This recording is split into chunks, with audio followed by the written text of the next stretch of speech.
مرحبا واهلا وسهلا فيكم مطبخ الحلبي الاول. واليوم بدي اقدمكم طريقه عمل كبس المكدوس على الطريقه الحلبيه الاصليه. بتمنى تتابعوا هالفيديو للاخير وتعطوني رايكم فيه، واذا عجبكم الفيديو لا تنسونا من اللايك والاشتراك وتفعيل زر الجرس حتى يصلكم كل جديد. يلا خلينا نبدا الفيديو على بركه الله وبسم الله الرحمن الرحيم.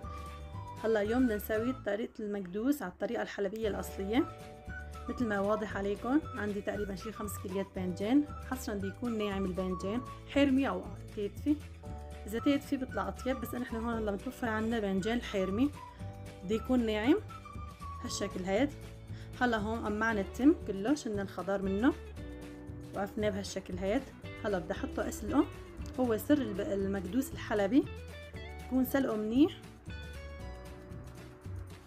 وبياخد وقت معنا من 20 دقيقة ل 25 دقيقة. وهلا هيك حطيت له مي سخنة وحطيته على الغاز، تقلته عشان ما يطفو في الباذنجان كله ينغمر الغمر المي وينسلق منيح مثل هلا ما انكم شايفين. شكيته هيك بالسكينة للباذنجانة. هلا هيك خلص استوائه. المهم يكون يعني مستوي استواء عادي، ما يكون يعني له شدة ولا يكون مستوي كتير عشان ما ينهمط وقت الكبس. هلا هيك بعد ما كتيته هو سخن بدنا نكبسه المي والملح. نفتح هيك قلب الباذنجانة بحد السكينة وملات السكينة ملح، ما حنكتر بهالشكل هاد مثل ما انكم شايفين. هلا بجيب انا قماشة قطن، مش قماشة متوفرة عندكم فيكم تحطوها بقلب المصفاية، حصرا مصفاية كروم لأن بده ينكبس منيح. طريقة سر المكدوس الحلبي بده كبس منيح، تنشيف المي كتير منيح مثل ما انكم شايفين. هلا برجع هيك بلفه بقماشة بحطه مشان اكبسه.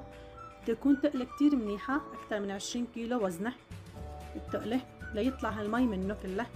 هلا أنا بحطه بمكان بارد، كمان بده مكان بارد، إذا في بالكون أفضل مشان ما يخم الباذنجان بالكبس.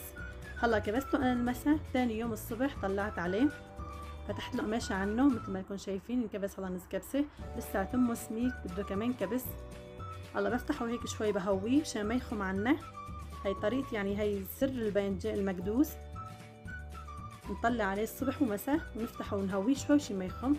برجع بكبسه كمان ليتنشف من المي على الخالص. هلا رجعت فقدته ومثل ما انكم شايفين تنشف كتير من المي. نحن هيك طريقته بنساويه على الطريقه الحلبيه مثل ما انكم شايفين شلون نشف المي كتير ورق. هلا المكدوس الشامي بيبقى مخنفر هيك وما بيكبسوه كتير، وبحطوا له عفوا توم وبعيفوه ما بنشفوه المي، بصير طريقته طعمته مثل الباذنجان المخلل الحامض. نحن لا بننشفه كتير. وسر الحشوة بيكون دبس الفليفلة منشفة على الشمس مشان ما يكون فيها مي، مشان ما يحمض قلبه. انا مسويتها على ايدي دبس الفليفلة ومنزله طريقتها على اليوتيوب، بتمنى كمان تتابعوا الفيديو. والحشوة هون حسب الرغبة، تقريبا مثل ما قلت لكم 5 كيليات باذنجان عندي. هلا بدي احط المحمرة، هي دبس بفليفلة، اضيف عليها زيت حلو شي تطرى شوي تليان، والجوز كمان انتو حسب الرغبة. تقريبا عندي شي كيلو جوز، انتو بتحبوا تكتروا لجوز بتحبوا تقللوه، هيا شي اختياري بعود لكم. واذا ما في متوفر عندكم جوز فيكم كمان تحشوه عطاء الدبس الفليفلة كمان بيطلع طيب حسب انتو الرغبة. هلا هيك عم بخلط المحمرة او دبس الفليفلة، احنا بالحلبي بنقولها محمرة، واضيف عليها كمان شوية ملح لان الجوز بيبقى دلع. بخلطها منيح بالزيت مثل ما انكم شايفين، فرفدت هيك بالزيت عشان ما تلزق على بعضها بدبس الفليفلة.